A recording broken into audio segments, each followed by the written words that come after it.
Siemanko, z tej strony Dawid. Dzisiejszy wywiad poprowadzimy w troszeczkę innej formie. Jest ze mną mój przyjaciel Jacek, organizator Dramatic. Można powiedzieć, że od Ciebie wszystko się zaczęło. No to się zgadza, ode mnie wszystko się zaczęło, ale jak dobrze wiesz, za to jest odpowiedzialny cały sztab ludzi, jak osoby odpowiedzialne za muzykę, którą ja się zajmuję, jakby nie patrzeć w ogóle, jeżeli chodzi o DJing czy produkcję. Natomiast są jeszcze osoby takie jak na przykład Anastazja, która jest odpowiedzialna za montaż filmów, czy chociażby ty, który prowadzisz dla nas wywiady. Także za tym stoi naprawdę spora ilość osób. Spotkaliśmy się tutaj, żeby tak naprawdę porozmawiać o albumie, który ma wyjść tak naprawdę dzięki Dramatic.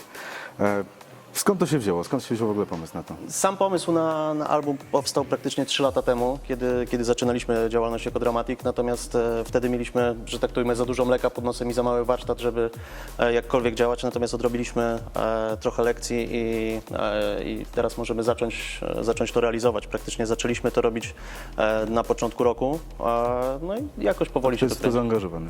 Zaangażowaliśmy w to tylko i wyłącznie polskich artystów, bo taki też jest cel, że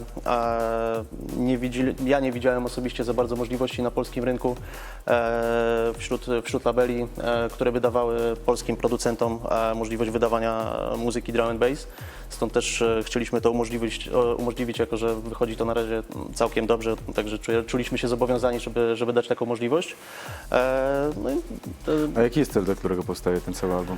No, postanowiliśmy, że jeżeli zebraliśmy taką ekipę, to chcielibyśmy wspomóc polskie sierocińce w takiej postaci, żeby dać dzieciakom w tych sierocińcach możliwość rozwoju i ukierunkowanego w stronę muzyki. Planujemy zorganizować szkółkę DJ-ską oraz zakupić sprzęt DJ-ski dla dzieciaków, żeby mogły w jakiś sposób właśnie się ukierunkowywać w tą stronę DJingu czy produkcji muzycznej, czyli to, czym aktualnie staramy się zajmować coraz więcej. A czy tylko drum and bass, czy też jakieś gatunki w to wszystko wchodzą?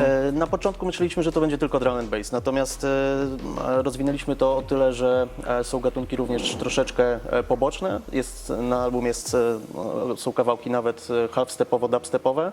No a kończy się na breakcore, także jest cały zakres gatunków około drum and bassowych. Powiedziałeś, że zaproszeni są tylko polscy artyści. A czy możesz powiedzieć coś więcej? Kto jest to zaangażowany? No tak, no z dumą mogę powiedzieć, że do albumu przystąpili artyści, których zawsze chciałbym współpracować z takimi osobami, zaczynając chociażby od Dominika Switch Technika, z którym mieliście przyjemność usłyszeć ostatni wywiad. Wszedł w to również Brain Pain, zombie producent ze Szczecina, producent breakcore'owy, dobrze znany polskiej publiczności. Moptron, kojarzony z gatunkami od psystepu przez techno i drum and bass, stary dobry producent, grupa producencka Hatework Machine, trzech chłopaków z południa, którzy robią naprawdę świetną robotę. Jest tutaj cały wachlarz ludzi zaangażowanych, którym bardzo dziękujemy za to, że chcą się w to zaangażować.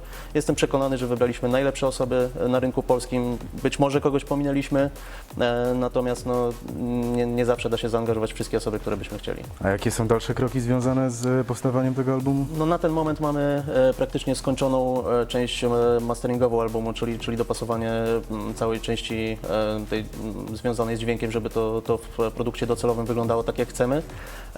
Pracujemy nad okładką, która jest już praktycznie skończona. Planujemy album wydać w formie fizycznej oraz cyfrowej. Będzie możliwość zakupienia albumu przez internet. Myślę, że około miesiąca zostało do tego, żebyśmy mieli część fizyczną. Jak część fizyczna, czyli album CD trafi do obrotu, tak jak mówiłem, cały obrót przeznaczamy na zorganizowanie szkółki DJ-skiej oraz zakup sprzętu dla dzieciaków w sierocińcach. Jacek, kończąc ten nasz krótki, lecz treściwy wywiad, czy chciałbyś dodać coś od siebie na temat tego albumu? Na temat tego albumu i muzyki chciałbym podziękować każdej osobie, która jest zaangażowana w produkcję tego albumu. Chciałbym bardzo podziękować Przemkowi, Shem Mastering, który robi świetną robotę, działając przy tym, żeby to było wszystko fajne i spójne. I chciałbym podziękować każdemu odbiorcy, który przychodzi na imprezy, który jest na tej scenie, bo scena drum and bassu w Polsce jest dość trudna. Także ja uważam, że każda osoba na tej scenie jest na wagę złota, oby Was przybywało i było jak najwięcej. Ja również chciałbym podziękować i zaprosić Was na następny wywiad. Tak się robi robota.